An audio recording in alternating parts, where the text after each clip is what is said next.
Hello again. This is Melody from Melodious Wines. Today I'm actually going to be tasting a food and wine pairing from Mighty Taco. Now, normally I don't like to limit myself to a particular geographical location. However, since the new Mighty Taco came in, I couldn't resist the urge to, kind of give a shout out to my RIT friends and give them, some food and wine for thought as they're, trying out the new Mighty Taco location and possibly give them some opportunities to try out some beverages, with the popular food. So the wine I'm going to be trying with Mighty Taco is this one. It's the Opera 10. It says it's a sweet pink. The reason I chose this wine was because honestly it appealed to me in the liquor store one day, and I noted that it went well with spicy Latin food. So I'm gonna give it a try and see how it goes with the Mighty Taco, and hopefully it'll be a good pairing. Now, what I ordered at Mighty Taco, for those of you who haven't seen the logo, this is the Mighty Taco logo. And what I did was I ordered a Rostito, and I added, it's a steak one. I ordered it with lettuce, tomato, and sour cream for those of you who are trying to, maybe replicate the pairing. I also grabbed up some jalapeno poppers and an empanada, so I can try it with a few different pieces and see how it goes. Now, one thing you'll note that when I'm doing the tasting is I do a sip, bite, sip. The reason being that you want to get the wine in your mouth and the food in your mouth at the same time. And the best way to do that really is to take a sip of wine, get the residual flavor of the wine on the palate, and then bite the food, and then get more wine on the palate mixing with the food. So here goes. Alright, so I'm going to start by actually tasting the wine and getting a feel for the wine. So here it is, poured out into a glass. For this wine, I'm using a Riesling glass, for those of you who are actually paying attention to the different glassware at this point. The reason for the Riesling glass is that it's actually the shape of a general tasting glass. The reason being it tends to complement the most possible wines as far as not diminishing too many flavors, not aerating the wine too much, and it's just generally a good whites glass. What you would generally see as a reds glass is actually a Cabernet Sauvignon glass. Um, so I generally have the two sets, the Riesling and the Cabernet Sauvignon sets of glasses, because like I was saying, they do complement the greatest number of wines. And then the only wine that it really makes a huge difference for is Pinot Noir. So that would be why I'm using the general Riesling glass. So now back to the wine. As you can see, it's got this really great, bright, vibrant pink color to it, which means it's a rosé.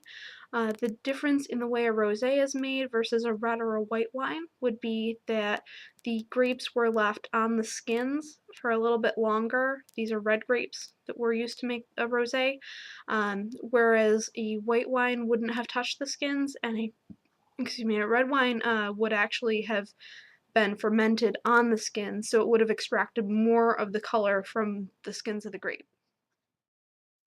Alright, next I'm going to swirl the wine. As you can see, there's not a whole lot of legs here.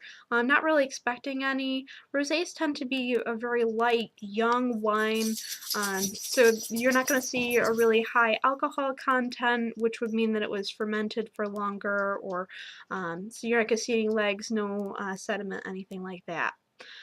Now for the nose. I get a lot of fresh pear and fresh apple with this wine, and definitely some distinct strawberry notes in there, maybe even sour cherry, and just a little bit of a hint of floral, maybe rose petals in there.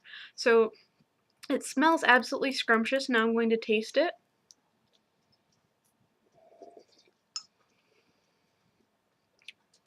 Okay, so it's actually a fairly sweet wine, as the label said.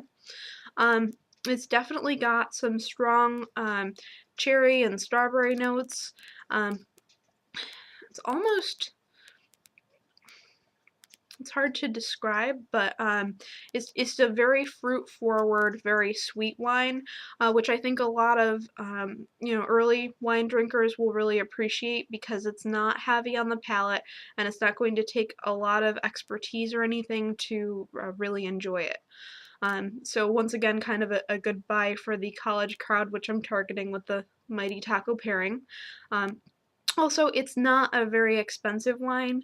I think when I bought it at my liquor store, it was like $6. So, definitely, definitely worthwhile. Now I'm going to try it with the food. So I'm actually going to start with the Rostito and, give my opinion on how that pairing actually works and what the food and wine actually do to each other. Right, so now we're trying the Rostito with the wine.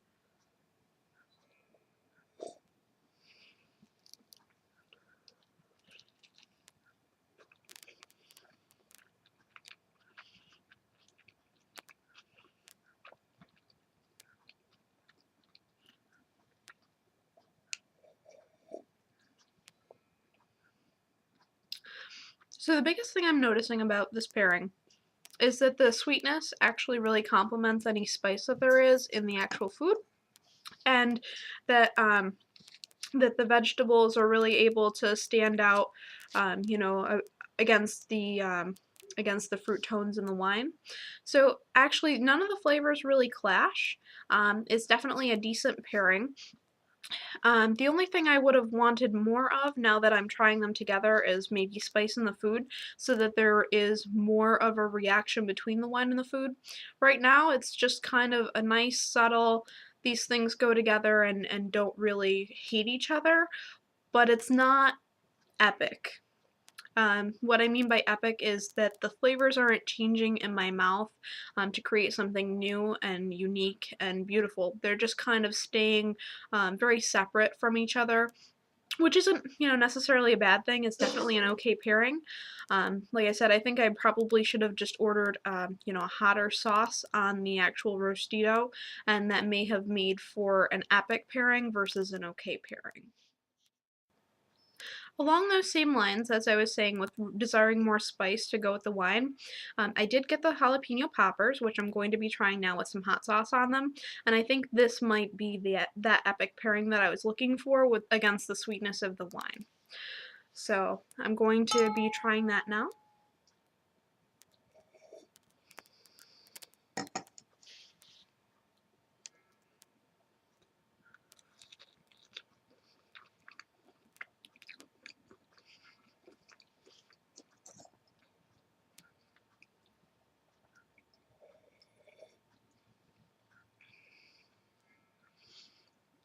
Now that is actually where it's at.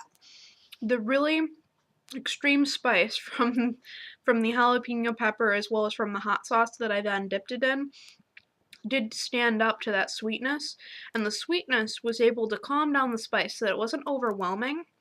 So it transformed the flavor into something beautiful and juicy instead of just kind of falling flat like the other pairing did. So this is definitely a pairing I would recommend trying.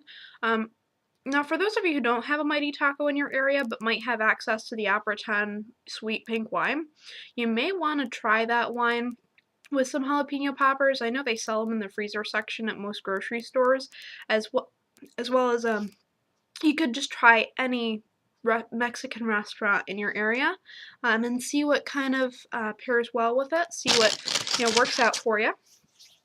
Lastly, here I'm just gonna try a bite of the cherry empanada and see how that pairs with the wine. Generally, you do want your wine to be sweeter your than your dessert. But in this case, I think it might actually work out pretty well. Um, so we'll see how that goes. Like I was saying, you do generally want a really sweet wine with a dessert, but because of the slightly savory nature of an empanada and the very sweet nature of the wine that I'm trying, it may work. So we're just gonna play with it and see what happens.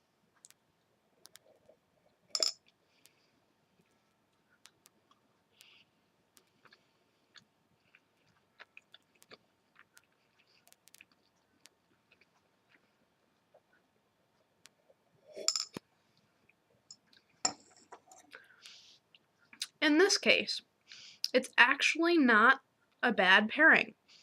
Again, with the first pairing, it does fall a little bit flat, but what's kind of unique and cool about it is that the wine is actually able to bring out some of the sour notes in the cherries, and the sweetness in the cherries is able to bring out some of the sour notes in the wine. So it makes for a juicier overall flavor rather than an overwhelmingly sweet flavor. And so in this case, they didn't clash and they actually made for a decent pairing. So overall, I'd say this wine pairs pretty well with the general fare at Mighty Taco, and I'm looking forward to hearing your experiences and seeing you know what you recommend with Mighty Taco or vice versa with the wine. So until next time, bye.